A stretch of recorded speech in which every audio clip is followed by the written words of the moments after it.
आज हम आपको फरवरी माह में कुम्हार एजुकेशन ग्रुप के तत्वाधान में ऐसे महान विभूति की जानकारी दे रहे हैं जिनकी आज 132वीं जयंती है। उस व्यक्ति का नाम है संतराम बीए। संतराम बीए ने जाति वहीन और वर्ण व्यवस्था के खिलाफ काफी प्रयास किए और उन्होंने बताया कि जाति वहीन समाज ही देश को आगे बढ़ा सकता है। तो उसके लिए उन्होंने काफी प्रयास किए। पूरी जानकारी देने से पहले उनके व्यक्तित्व और कर्तव्यों के बारे में जानकारी देना आवश्यक है। तो हम आपको सबसे पहले इनके जन्म की जानकारी देते हैं। संतराम बीए का जन्म पंजाब के होशियारपुरी बस्सी गांव में हुआ था 14 फरवरी 1887 को। इनके पिता का नाम था रामदास गोहिल, माता का नाम था मालिनी देवी। संतराम बीए बताते हैं कि उनकी पहली माता के 2 संतान थी। मृत्यु के पश्चात उनके पिता ने दूसरी शादी की जिनके 5 संतानें थी। कुल मिला के संतराम बीए के भाई बहन 7 थे। संतराम बीए ने अपनी प्रारंभिक शिक्षा स्कूल के बिजवाड़ा हाई स्कूल से की। 1909 में उन्होंने लाहौर से बीए की डिग्री प्राप्त की।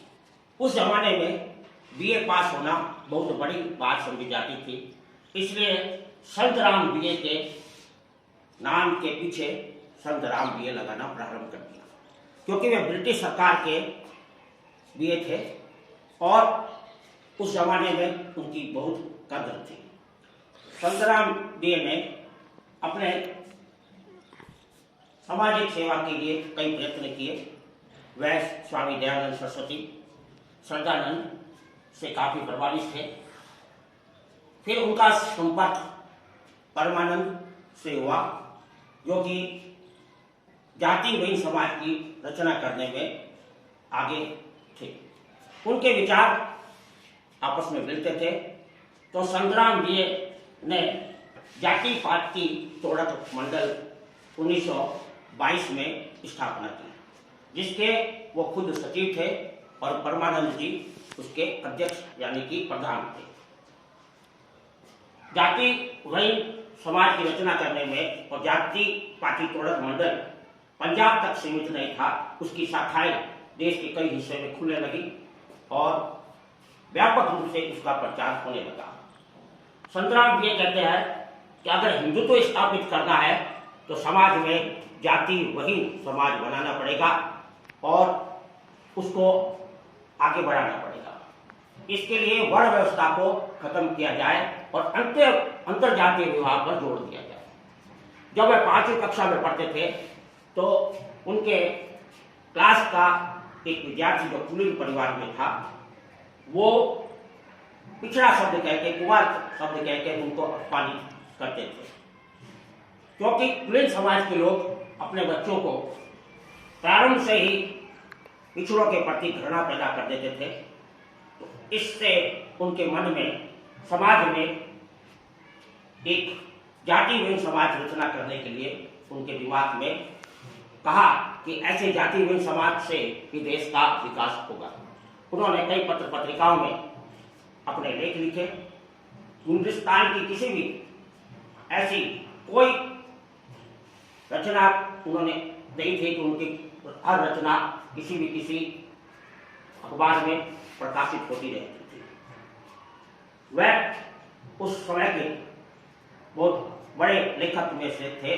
उन्होंने 100 पुस्तकों का लेखन किया और कई पत्र पत्रिकाओं का संपादन किया। जाति पाति तोड़क मंडल से उस समय के सर्वश्रेष्ठ लेखक सूर्य त्रिपाठी निराला, उन्होंने जाति पाति तोड़क मंडल का विरोध किया। उन्होंने कहा कि संत राम बीए शिक्षा प्राप्त करने के लिए हम उच्च कुल के लोगों को शिक्षा दे रहे हैं जो कि पिछड़े हैं, ऐसे लोगों से हमें शिक्षा प्राप्त नहीं करनी चाहिए।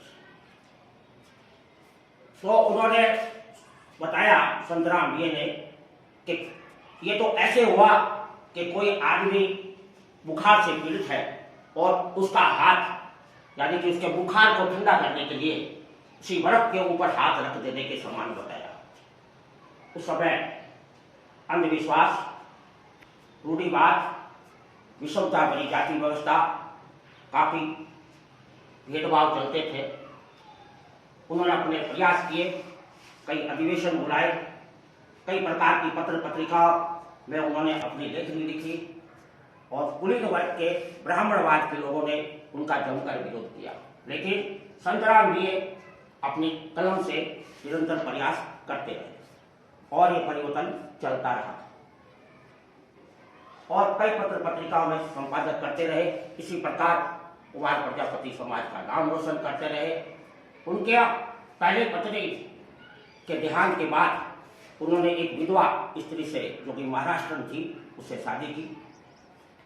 उनके मित्र राहुल जी बताते हैं कि इनकी पत्नी, जो पंजाब के वसी गांव में रहती थी, सुबह गायों का काम करके, काम से निपटने के बाद, काम खत्म होने के बाद में उन्होंने देखा कि दोपहर में उन्होंने एक बच्ची को जन्म दिया। उस बच्ची का नाम उन्होंने रखा और फिर वो निरंतर अपना कार्य करते रहे। इस तरह संतराम भी अपना सामाजिक कार्य करते रहे और कुछ कुलीन के लोगों को वो अपने लेखनी द्वारा करते रहे। उन्होंने कहा कि अगर वर्ण व्यवस्था को जड़ से खत्म कर दिया जाए, इसके लिए एक व्यवस्था है अंतरजातीय विवाह, और अंतरजातीय विवाह पर उन्होंने जोर दिया। अगर इस तरह अंतरजातीय विवाह उन्होंने जाति पाति तोड़क मंडल के अधीन करवाए और ये क्रम चलता रहा और 31 मई 1988 को उनका देहांत हो गया। ऐसे समाज सेवी कुमार समाज के रतन की आज 132वीं जयंती पर हम उन्हें नमस्कार करते हैं। जय हिंद, जय भारत।